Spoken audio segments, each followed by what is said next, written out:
మీ ఇంట్లో పెట్స్ ఉన్నాయా? అయితే వీడియో మీకోసమే చూడండి. మనకు ఒక ఫాలోవర్ మెసేజ్ చేశారు. అన్న నాకు 2 మంత్స్ సిజ్జు పప్పీ ఉన్నది. దానికి ఇచ్చింగ్ వస్తుంది. బాగా గోక్కుంటుందని చెప్పారు. సో, మనం వాళ్ళని కొన్ని క్వెషన్స్ అడగడం జరిగింది.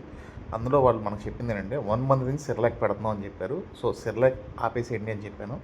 అండ్ సెర్లాక్ ఆపేసి పప్పీ స్టార్టర్ స్టార్ట్ చేసుకోండి. అండ్ డేకి 3 టైమ్స్ సెర్లాక్ ఇస్తుంటే 2 times Cerelac, 1 time puppy starter ఇవ్వండి. అలా స్లోగా సెర్లాక్ని ఆపేసి ఇలా పప్పీ స్టార్టర్లో దింపండి. ఒకసారిగా మీరు ఫుడ్ చేంజ్ చేస్తే దానికి డైజెషన్ ప్రాబ్లం రావచ్చు. అండ్ వామ్స్ కూడా ఇలాగా మోషన్లో వామ్స్ పడుతున్నాయి అంటే ఇంకా 12-15 డేస్ డీవార్మింగ్ చేసామన్నారు.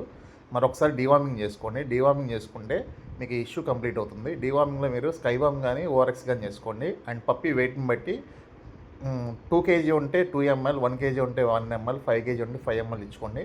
అండ్ మోస్ట్లీ ఈ ప్రాబ్లమ్స్ ఇవి చేసుకోవడం వల్ల మీకు రెక్టిఫై అవుతుంది. అలానే మన వీడియోస్ కనుక నచ్చినట్టయితే మన ఛానల్ని సబ్స్క్రైబ్ చేయండి, ఫాలో చేయండి. అలాగే ఏమైనా డౌట్ ఉంటే కామెంట్ చేయండి. మరిన్ని వీడియోస్ కోసం మన పేజ్ని ఫాలో చేయండి. Thank you.